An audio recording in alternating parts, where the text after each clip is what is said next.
I'm here at the Bridge Hotel in Sydney with John Pryor. He's playing tonight on drums, of course, with Steve Williams from Wa Wa Nee. And I was just wondering what you've been doing the last year. I've been semi-retired, having a bit of time to myself, tell you the truth. I've worked 12 hours, 7 days a week for 50 years straight, and I've just really enjoyed having a bit of time off the last year or so. We played a show with Wa Wa Nee in August, so that was 6 months ago, and this is my second gig in a year. And what have you been doing while you've been relaxing? Well, Still music. I've been working through probate, tell you the truth, Right. and family issues, and supporting my family, and just having a little bit of a break away from music most of the time, which is a good thing. I mean, my music's still on television every day around the world. In my royalty statements, it shows that my music is in at least 10 television shows each month for the past 30 years. And that's how I've actually made more of a living as a composer and producer than a drummer. Of course, my main band, Matt Finish, we do shows from time to time. We've got a couple of shows coming up at the end of this month with supporting Richard Clapton at Anita's Theatre and Toronto Hotel, big outdoor show. So Rick's not singing anymore? Rick has just relocated to Canada with his family. So that's right, we'll have Glenn Bidmead on vocals, who's just a fantastic vocalist and guitarist. He's worked with us before. And Steve Williams on guitar, and Phil Hall from Lime Spiders and Drop Bears on bass. And Steve, Phil and I were born within a few months of each other, so we've become really great mates, and we have a great affinity playing together. It's magic. And Glenn, we're really looking forward to play with, because he's a really brilliant singer and guitarist. So when did you start? Like, obviously when you were young, what sort of music were you listening to? Like, were you into Zeppelin and that type of... Yeah, well, I started sort of Purple. before then. I started listening to anything my older brother listened to. He's the collector, and I just sort of picked it up by osmosis, as they say. And he was listening to Stones and the Beatles and Jimi Hendrix, and then he got into more progressive stuff, Focus and Genesis, Yes, and then the more American progressive music like Miles Davis and Chick Corea, and my favourite, Weather Report. Love Miles Davis. King Crimson I loved, and had the great opportunity to tour with Adrian Belew. He's just a really wonderful man and a brilliant musician. And so yeah, in my teens at high school, I guess at lunchtime, all the kids were arguing, who's better, Led Zeppelin or Deep Purple? And I think I love both, but I definitely fell into the Led Zeppelin camp. And when I started Matt Finish, when I was 18, Matt and I, really enjoyed listening to a bit of Led Zeppelin, going to and from shows in the car. And Matt loved Joni Mitchell. She's a great lyricist and a great folk artist that Matt really admired, so we used to play her. So we'd go and play, Parramatta RSL and rock the house, and then listen to the Hey Gira from Joni Mitchell on the way home. And so I have pretty eclectic tastes. I actually started playing guitar at primary school, and then picked up drums just as I started high school, and then started playing keyboards when I was recording Matt's solo album in London in 1984 or 5. Actually, I played a bit of keyboards before then, but I got classical piano lessons while I was in London, and since then since Matt, the early part of Matt Finish, I've spent more time composing and producing. So Matt Finish, was that like early 80s or late 70s? Yeah, well, Matt Finish started 1979. Within 3 months we did a live to air for Double J. It was pretty amazing. And we sort of broke up mid-80s. Matt pursued a solo career for a number of years, and I got into doing a lot of music for theatre and playing with other artists around town. And then Matt came back from America, and I joined him in America and produced some of his stuff there, and then he came back to Australia, and we toured Australia at 1990, 91, and that was probably our biggest, most successful tour. Like every show was sold out, and it's just really great. And yeah, Matt Finish, eh? So you never were in any other bands, like in your teens? Or? Well, I played with Stevie Wright when I was about 16, a couple of times. I played with a guy called Carl Taylor, a really great guitar player, a bit older than me, when I was about 17, I guess.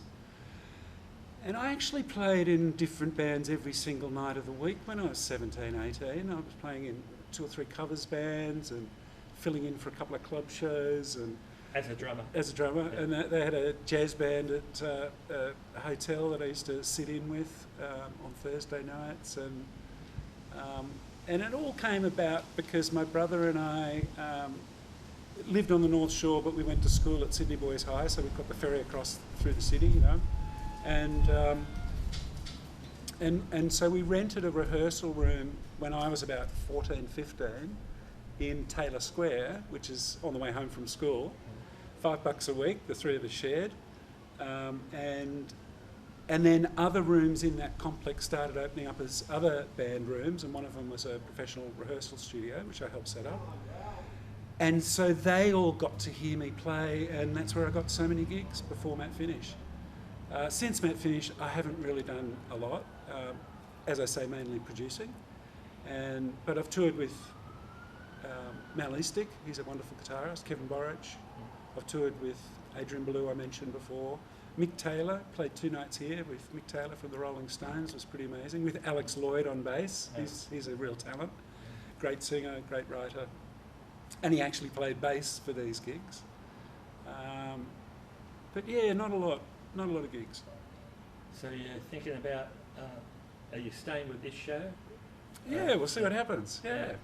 It's up to Steve. Yeah, that should be good. And the Bridge Hotel, like, this is iconic for this type of music, isn't it? Like, it's a classic Sydney venue. It's, you know, I don't know if it's the longest running, but it feels like it. And it's just hosted every great Aussie band over the years. Yeah. And overseas bands too, don't they? And overseas bands too. It's a bit amazing. Like the Basement, isn't it? Like in that respect of.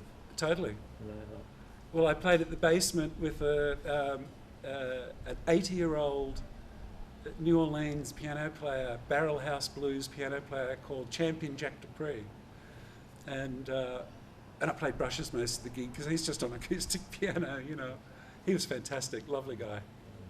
It was many years ago. Obviously, he's passed on now. There's a pity about the Basement. Yeah, well, changed positions a couple of times, and I think once the original management moved on, the new venue didn't quite have the same mailing list. I think venues really succeed with active mailing lists where they get everybody visiting the place to sign their register, and the Basement used to get people to write down what genres of music they liked. So Chris, the guy who used to run the Basement for many, many years, would be able to match up artists to his clientele. And he had 20, 40, 60,000 people on his mailing list, and it just kept the place humming all the time. He was able to work out what sort of artists they wanted to see. Jazz and African and, all kinds of music. Well, that's right. I filmed country music there. It's jazz, magic. like you said.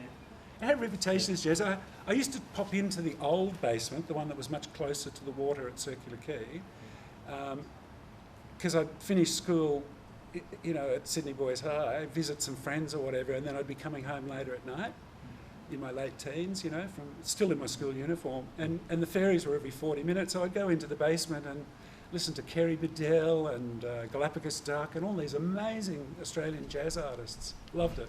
Someone asked me online, was I the bass player out of Galapagos Duck? His name must have been Greg Foster. I didn't know. Yeah, and I said, no, sorry. I'm not that old. Well, you look more like Adrian Belew than the bass player in that band. So the younger musicians know what it was like that you were playing 6 or 7 days a week. I was looking at a schedule. We've got a chronology of it, and up to 12 gigs a week. Yeah. We used to do lunchtime uni shows, and then double gig Friday and Saturday, sometimes Sunday as well. There'd be one at gig in the Arvo and then one at night. We had great crews, so it was all doable, you know. Like when I was 17, Sunday. Every night, it was just incredible. We had residencies Monday, Tuesday, Wednesday, Thursday, Friday. Monday, Tuesday, Wednesday, Thursday, and then, as I say, we'd do all different gigs on Friday, Saturday and Sunday, usually double gigging, full on. So we go out Sunday at lunchtime and then go to the Kamikaze and maybe go down to Parramatta to War and Peace and watch a band. You know, there was a lot of bands playing there back then. Our very first show in Matt Finish was downstairs at the piano bar at the Manly Vale Hotel. Oh, yes. Upstairs was a fantastic room, you know, 1,200, 1,400 people. But when we started, it was downstairs in the little piano bar supporting the Farris brothers. And 1 month later, they changed their name to In Excess. So, an agent came along to that show, Chris Blimmer from Nucleus Agency, and they were booking a lot of the big bands around that time, 1979.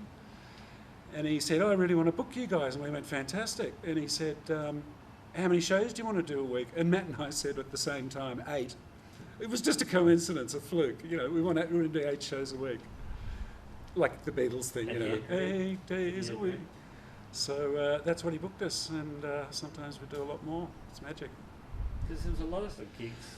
Well, just before they started, there was a guy called Peter Coppers who used to do our sound. And he travelled with us, I remember, up to Queensland at least one tour. And then he said, I'm sorry guys, I'm forming a band, I play guitar and I won't be able to do sound for you anymore. And they went and formed the church. Fantastic. Yeah. All right, well, I better stop now because it's getting closer to... Thank you very much. Thanks for doing that. My pleasure.